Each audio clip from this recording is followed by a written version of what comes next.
Welcome to Station 4 Podcast. Keep an eye of your mental health. Kali ini aku Tamam dan juga partner saya, aku Safira dan aku Cici. kita akan membawakan sebuah podcast yang bertema sangat menarik untuk dibahas anak muda zaman sekarang, yaitu tentang mental health. Kalian tahu nggak sih apa itu mental health? Apa ya, kayak pernah denger sih. Oh, mental tuh seperti kesehatan tah? Oh, maksudmu kesehatan mental itu? Nah iya, sekarang kan banyak sekali kasus tentang terganggunya kesehatan mental, sampai gini gitu, atau mungkin lebih parah lagi. Apalagi paling banyak korbannya itu menimpa seumuran kita nggak sih? Yaitu para remaja.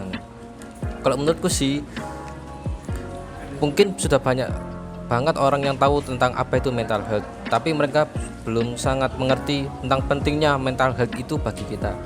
Nah, untuk pembahasan awal kita kali ini, kita akan membahas tentang mental health secara umum. Untuk definisi mental health bisa dijelaskan oleh partner saya. Nah, jadi mental health adalah di mana kesehatan mental seseorang dipengaruhi oleh peristiwa dalam kehidupan yang meninggalkan dampak yang besar pada kepribadian dan perilaku seseorang. Peristiwa-peristiwa tersebut dapat berupa kekerasan dalam rumah tangga, pelecehan anak, atau stres berat dalam jangka panjang. Jadi seberapa penting mental health bagi kita? Mental health itu penting banget loh bagi kita untuk berkembang dengan cara yang sehat, membangun sosial yang kuat, dan menghadapi tantangan hidup. Jika kesehatan mental terganggu, maka timbullah gangguan mental atau penyakit mental. Jadi, gejala gangguan mental tergantung pada jenis gangguan jiwa yang dialami. Nah, untuk faktor-faktornya yang bisa memicu terjadinya gangguan mental, seperti menderita penyakit tertentu sampai mengalami stres akibat peristiwa traumatis, terus ditinggal orang yang kita sayang seperti ayah, ibu, atau mungkin pacar kita, kehilangan pekerjaan, dan juga terisolasi untuk waktu yang lama.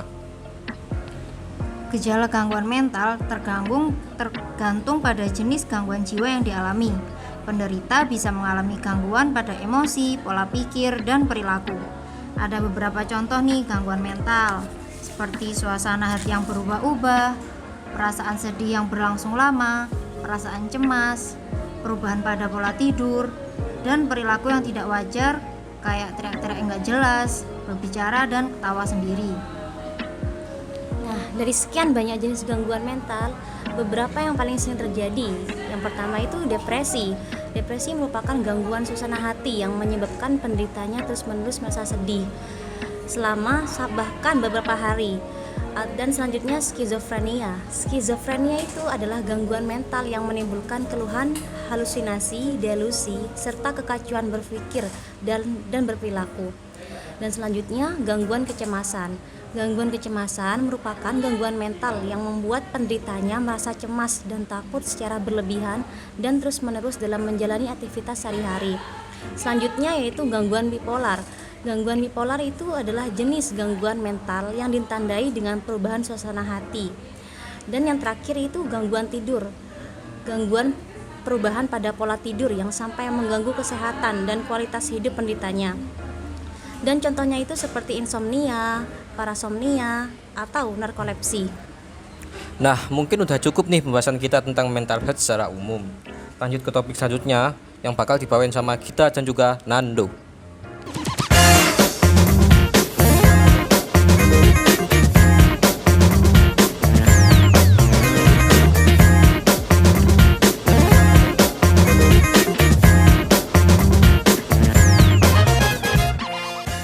Balik lagi di Station 4 Podcast. Keep an eye of your mental health. Kali ini bersama aku Gita dan partner aku Fernando yang akan bawain topik tentang masalah-masalah yang lagi happening saat ini yang berhubungan dengan mental health pastinya. Apa tuh, Fer? Kamu tahu gak sih yang lagi dibahas warga Indo saat ini? Yang beritanya kasus kekerasan yang dialami oleh Novia Widyasari dan juga Laura Anna. Dan masih banyak lagi kasus kekerasan seksual yang tak luput dari media dan juga pemberitaan.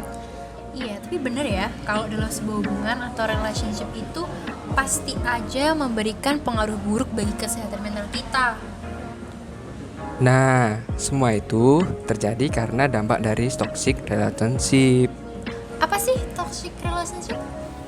Nah, toxic relationship itu adalah sebuah hubungan yang tidak sehat yang di dalamnya terdapat dari satu pihak gitu yang merugikan baik secara mental, fisik maupun emosional kepada pasangannya. Bukan hanya pada pasangan atau hubungan romantis. Toxic relationship juga dapat terjadi pada hubungan pertemanan, keluarga, dan juga pekerjaan. Contohnya yang kayak gimana tuh? Kamu punya gak sih kayak pengalaman temen kamu gitu yang punya toxic relationship sampai mengganggu mental health mereka? Nah, ini nih ada nih pengalaman, pernah temanku juga curhat gitu kan Iya. tentang toxic relationship. Dia menceritakan betapa kerasnya pasangannya. Kebetulan ini temanku cewek gitu. Oh, Temanku cewek gitu, curhat-curhat ke aku gitu kan. Dia cerita kalau pasangannya itu kasar, sering memerintah, terus larang-larang ini itu juga. Lama-kelamaan dia juga ngerasa toksik banget gitu pasangannya gitu. Ya kayak apa ya? Dia melarang kamu pakai baju ini aja, jangan terlalu terbuka kan.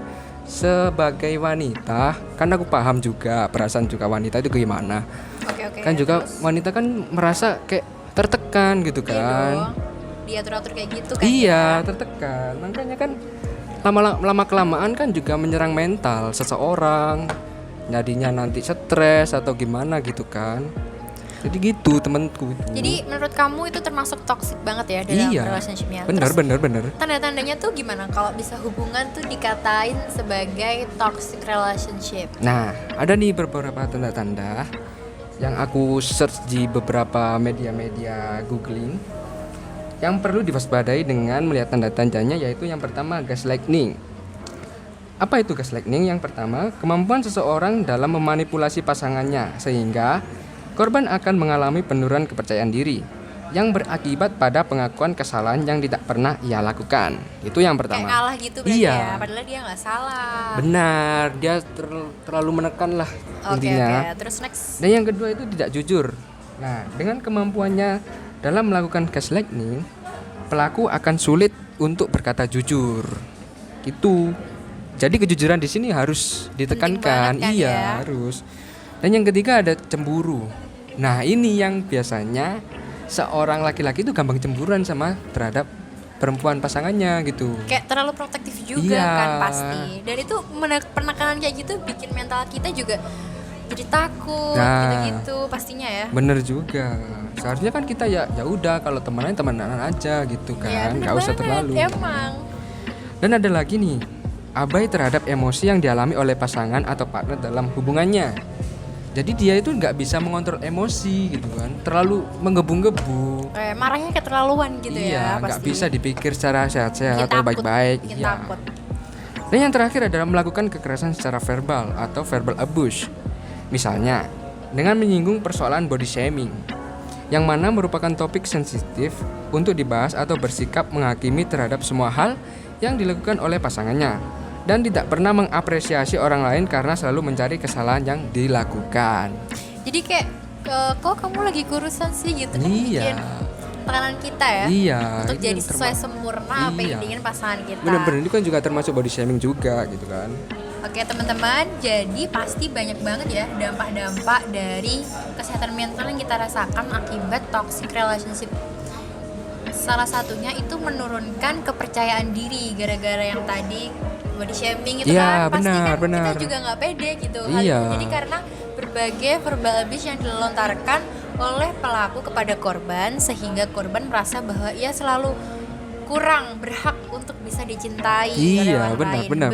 Berujung kayak insecure ya. Iya, Dan insecure. sekarang yang lagi itu insecure.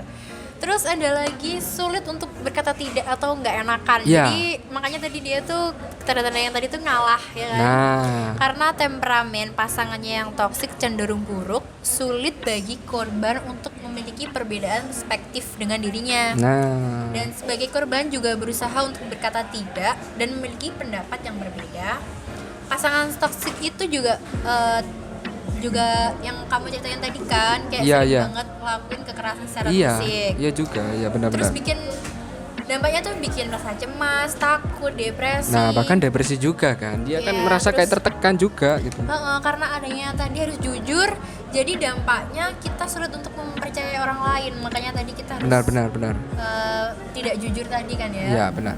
Terus terdapat juga ini mental health itu memicu mental illness. Nah, apa tuh mental illness tuh? Jadi mental illness atau mental disorder disebut juga dengan gangguan mental atau gangguan jiwa. Oh. Yang dimana oke, kondisi oke. kesehatan yang mempengaruhi pemikiran, perasaan, perilaku, suasana hati dan yang lainnya. Terus jenis-jenis mental illness itu ada banyak. Salah satunya tuh depresi. Terus gangguan kecemasan. Benar. Terus ada juga gangguan bipolar yang sekarang tuh banyak banget yang sosokan Iya. ngerasain bipolar Nah, ya kan. benar. Jadi bahasa tren banget tapi bipolar loh.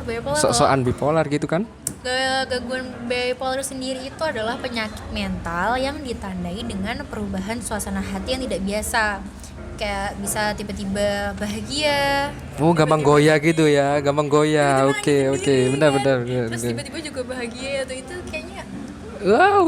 gangguan bipolar ya. kayak gitu. Bisa jadi. Banyak orang yang ngerasain kayak gitu, berarti kayaknya banyak orang yang mengalami mental health-nya yang bermasalah. Iya, gitu ya. terganggu kan? Terus selain gejala terkait mental, ada juga tanda-tanda terkait kesehatan fisik pun juga kadang muncul Nah, pada penderita mental disorder. Ini termasuk sakit perut, terus nyeri punggung, sakit kepala. Terus jangan kamu sering banget nyeri sakit perut, sakit kepala gitu. Iya. Jangan kamu punya mental disorder. oh tidak, beda ya? lagi dong. Kalau itu mah lapar namanya. Oh ya lapar. Atau nyeri di bagian yang lain dari tubuh gitu yang kita Iya. nggak ketahui penyebabnya. Jadi Benar. ntar juga dapat mengganggu pola makan kita sehari-hari. Benar terus juga, akhirnya mengganggu benar. kesehatan kita gitu. Terus apa aja sih yang meningkatkan resiko seseorang terkena mental illness tuh ada banyak. Apa aja tuh? Yaitu orang-orang yang dilahirkan dengan kelainan pada otak atau mengalami kerusakan otak akibat cedera serius. Jadi bisa gara-gara emang cedera, jadi tiba-tiba orang bisa ngerasain mental illness. Oh gitu. Iya, Ya. terus ada lagi orang yang memiliki anggota keluarga atau anggota keluarga dengan gangguan mental. Jadi Oh, kelainan kan? keluarganya itu punya penyakit mental semua. Oh, Makanya iya. dia ikutan gitu. Jadi kelainan ya, lingkungan, kelainan. ya. Terus memiliki kondisi medis kronis seperti kanker. Jadinya kan ntar kita bakal takut, terus Oh. kepikiran, Oke. gitu kan. Oke. Terus memiliki pekerjaan yang memicu stres. Jadi kamu kalau Nah. kerja nggak usah dipikir yang berat-berat ya Enggak, kan, teman-teman? enggak. Banget. Kita harus tetap santuy. Harus santuy dan juga menikmati pekerjaan ya kan? Iya betul. Terus orang yang memiliki masalah pada masa anak-anak atau masalah gaya hidup. Jadi kayak waktu masa kecil kurang bahagia kayak gitu loh. Iya. Itu juga bisa pemicu untuk mental illness di masa yang akan datang waktu Ya, dia udah gede. benar. Kayak bawa terus gitu. Kayak Iya. misal dia dulu sering dimarahin sama maknya, misal Nah. gitu. Mau pernah nggak tuh dimarahin sama mak? Oh, sering banget sering ya banget guys ya. ya. Tapi Kita waktu sebagai laki-laki sekarang mah ada penyakit mental illness enggak ya? enggak dong. Sehat alhamdulillah, sehat walafiat. Mentalnya sehat ya. Iya dong. Terus ada lagi orang-orang yang mengalami kegagalan dalam hidup seperti sekolah atau kehidupan kerja. Ada juga yang menyalahgunakan alkohol atau narkoba. Nah, itu yang salah banget. Bahaya banget kan ya. Bahaya banget. Itu orang-orang yang kayak gitu sebenarnya karena mental health-nya aja yang bermasalah. Iya, kayak apa ya, gabut banget narkoba, alkohol, gila sih. Iya. Remaja zaman sekarang gitu kan. Terus orang-orang yang pernah mengalami penyakit mental sebelumnya, jadi dari dulu dia udah punya penyakit mental, Terus bangkit lagi. berkembang jadi tambah Wow. rusak ya mentalnya. Mentalnya berkembang. Bukannya malah baik, malah buruk. Iya. Oke, jadi gitu aja ya. Langsung nanti akan dibahas topik selanjutnya. Oke, teman-teman, nanti kita akan sambut ke topik selanjutnya, yaitu apa tuh, Fer? Yaitu cara keluar dari toxic relationship. Wah, ini nih yang harus kita tekankan ya guys ya. Yang pertama, kita itu harus melakukan evaluasi hubungan. Melihat hubungan kalian sebelumnya dengan melihat ke belakang dan membuat list apa yang menjadi poin positif serta negatif dari hubungan kalian. Juga perlu untuk mempertanyakan ke diri sendiri nih, apakah dia worth it itu untuk diperjuangkan, apakah enggak? Iya, benar. Kita harus Iya, dia tuh harus. pantes nggak Iya diperjuangin. harus. Kalau Biar nggak gitu kan tertekan benar kita. juga. Kan kita ngerasa kayak berjuang sendiri kan nggak enak gitu kan. Iya bener banget. Dan yang kedua ini adalah isi waktu luang dengan kegiatan bermanfaat. Apa tuh contohnya tuh kegiatan yang bermanfaat? Oke, kalian bisa mengisinya dengan me time. Oh, me time. Seperti maraton series Netflix, K-pop kan sekarang lagi booming kan. Iya, benar K-pop, film-film, terus olahraga, menghabiskan berpuluh-puluh halaman novel, atau bahkan mengitari mall seharian tanpa membeli apapun. Oh, jadi cuma jalan-jalan Iya. doang ya? Aku biasanya juga gitu loh. Aku cuma jalan-jalan doang, tapi nggak beli apa-apa. Sungguh? Iya, jadi kayak cuman pengen menghibur diri sendiri aja. Oh iya iya iya. Lihat orang-orang gitu kan, udah Iya, seneng aja gitu. karena kan kita juga butuh waktu yang bermanfaat, me time, apalagi kan kita juga ngerasa kayak aduh suntuk banget kan, kayak gitu kan. Betul. Dan juga yang ini nih, yang terakhir nih, melepaskan toxic relationship secara perlahan. Meskipun terasa susah di awal, apalagi jika hubungan yang kalian lalui itu sudah lama bahkan bertahun-tahun. Namun untuk apa? Terus menjalani hubungan yang beracun dan juga memberikan dampak yang buruk bagi kita gitu kan. Jadi kita harus benar-benar bisa sadar, bisa melepaskan secara pelan-pelan meskipun itu susah dan juga sakit, cuman kan demi kebaikan kesehatan kita juga kan. Bener banget. Kita harus mikirin diri kita sendiri juga. Benar, kan? nggak boleh memikirkan yang terus-terus gimana gitu kan. Iya benar. Kita harus mikirin ke depannya diri kita tuh kayak gimana juga. Nah. Jangan terlalu bucin ya, Iya, say. harus Iya, ada nggak boleh batasan-batasan, nggak boleh kan. Oke, jadi mental health itu menjadi faktor yang sangat penting Sangat buat penting kehidupan banget. ya. Iya, benar Apalagi banget. faktor yang paling besarnya itu sebuah toxic Nah. relationship. Jadi kita harus hati-hati untuk mengenal orang dan berhubungan dengan orang. Nah, Oke, jadi kita akan sambut ke topik selanjutnya. Nah, nanti kita akan jelasin lagi Iya, beberapa benar-benar. hal tentang mental health. Oke, Oke. sekian dari kita. Nanti kita terima kembali kasih. lagi. Yuhu.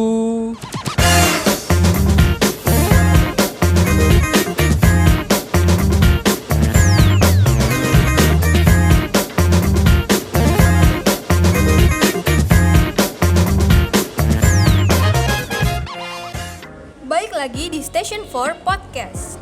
Keep an eye of your mental health. Bersama aku Silvi dan dua partner aku. Aku Faizal. Dan aku Gali.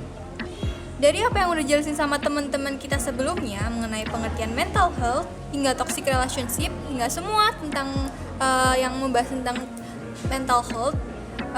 Menurut kalian seberapa penting sih kesehatan mental ini buat kita? Dari skala 1 sampai 10 nih, di angka berapa nih? Seberapa pentingnya? Kalau menurutku sih 10 ya, bahkan bisa lebih.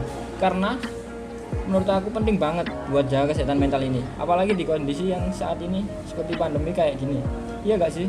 Iya bener banget. Tapi omong-omong nih, emang kalian tahu how to keep our mental health stable and stay sane during pandemic? Waduh, kalau ngomong tentang how to keep our mental health stable nih, banyak banget yang perlu diperhatiin. Kayak aku sampai sekarang juga masih belum tahu hal-hal apa aja yang bisa membuat mental health kita tuh stable gitu. Caranya gimana sih emang? Ada beberapa cara sih. Yang pertama, seperti katakan hal yang positif pada diri sendiri. Dengan memberikan kalimat-kalimat yang positif ke diri kita sendiri, kita akan dapat memberikan sugesti yang positif, sehingga akan membuat diri kita lebih optimis dalam menjalani hari-hari berikutnya. Nah, bener banget. Kayak misalnya memuji diri sendiri lah ya istilahnya. Kalau misalnya kita udah ngerjain suatu hal atau gimana. Dan ada lagi, selain kita mengatakan hal yang positif, kita juga menuliskan hal-hal yang patut disyukuri dalam hari itu juga. Dengan mengucapkan terima kasih atas hal-hal yang berarti buat diri sendiri, kamu akan merasa lebih memaknai arti hidup. Dengan mengucapkan terima kasih atas hari berat yang kamu lalui, itu pun udah cukup untuk dirimu sendiri. Nah, bener banget tuh buat berterima kasih dengan diri sendiri itu penting banget. Ya, bersyukur, jangan Iya. lupa juga bersyukur.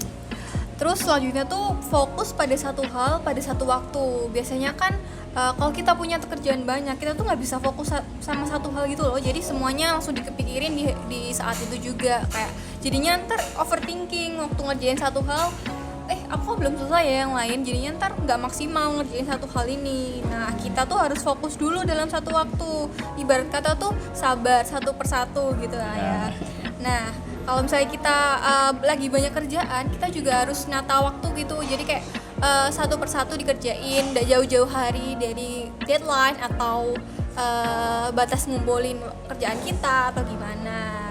Nah, agar kita terhindar dari toxic productivity juga nantinya. Nah, selanjutnya tuh ada olahraga nggak sih kayaknya? Iya, dengan berolahraga tubuh kita akan melepaskan endorfin yang membantu menyingkirkan stres dan dapat meningkatkan suasana hati kalian. Itulah mengapa sebabnya olahraga adalah cara yang bisa dilakukan untuk menyangkal stres, kecemasan, dan depresi yang sangat ampuh. Carilah beberapa cara olahraga seperti naik turun tangga atau jalan kaki ke tempat yang dekat. Untuk mendapatkan manfaat yang maksimal, lakukan olahraga setidaknya 30 menit setiap hari dan coba melakukan di luar ruangan atau outdoor.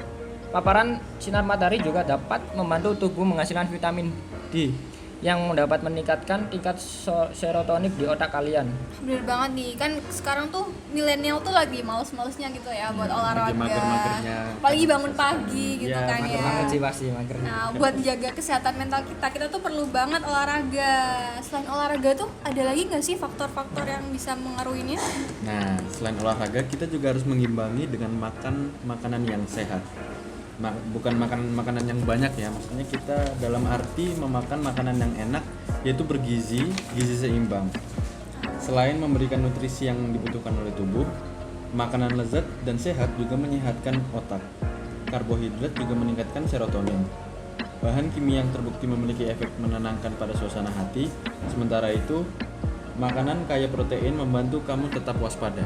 Sayuran dan buah-buahan yang dipenuhi dengan nutrisi juga memberikan makanan setiap sel ke tubuh, termasuk yang mempengaruhi bahan kimia otak yang mengatur suasana hati.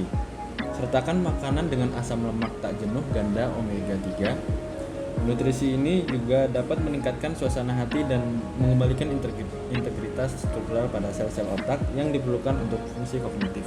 Nih penjelasannya dari Galip tadi buat milenial, jadi kalau misalnya mau go food itu diperhatiin ya apa makanannya, usahain yang sehat-sehat, jangan yang junk food terus. Terus juga kalau misalnya kita lagi bad mood, coklat tuh bisa mempengaruhi mood kita loh. Kalau kadang kita bad mood atau gimana, coba deh makan coklat atau ice cream gitu.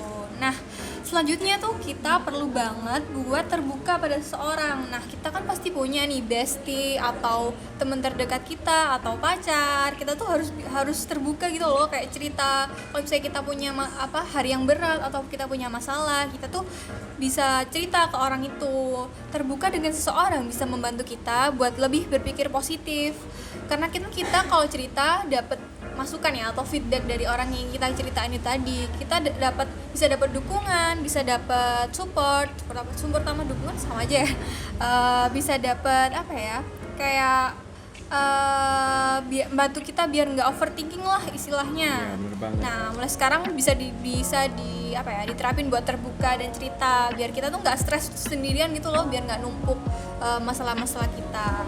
Nah, selain terbuka, kita juga harus perlu istirahat sih. Nah, istirahat tuh perlu guys. Karena saat pekerjaan dirasa sudah cukup banyak dan tubuh sudah merasa lelah atau capek, lebih baik kita berhenti untuk melakukan suatu hal yang membuat kamu stres. Setidaknya kamu harus berhenti beristirahat sampai kamu sudah merasa lebih baik untuk melanjutkan pekerjaan lagi. Hal yang dapat dilakukan contohnya seperti latihan pernafasan yang sederhana dengan cara menutup mata dan ambil 10 tarikan nafas. Masing-masing tarikan coba hitung sampai untuk tarik nafas dan 4 hitungan lagi untuk buang nafas.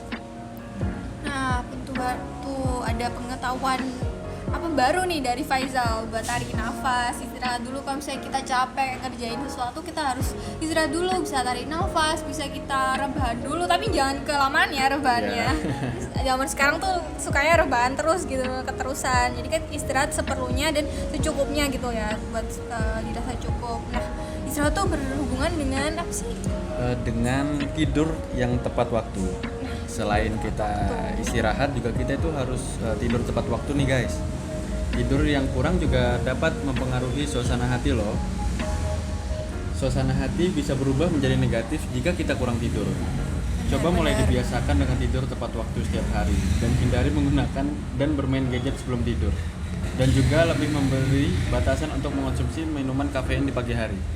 Nah, berarti pesannya tuh buat para milenial tuh usahain jangan begadang. Kan jam sekarang tuh suka nih overthinking sampai begadang, sampai nggak tidur. Itu nggak boleh banget ya teman-teman. Jadi kita tuh harus mengatur waktu tidur kita. Usahain kita tuh tidurnya cukup biar kita tuh nggak stres, suasana hati kita bisa baik gitu.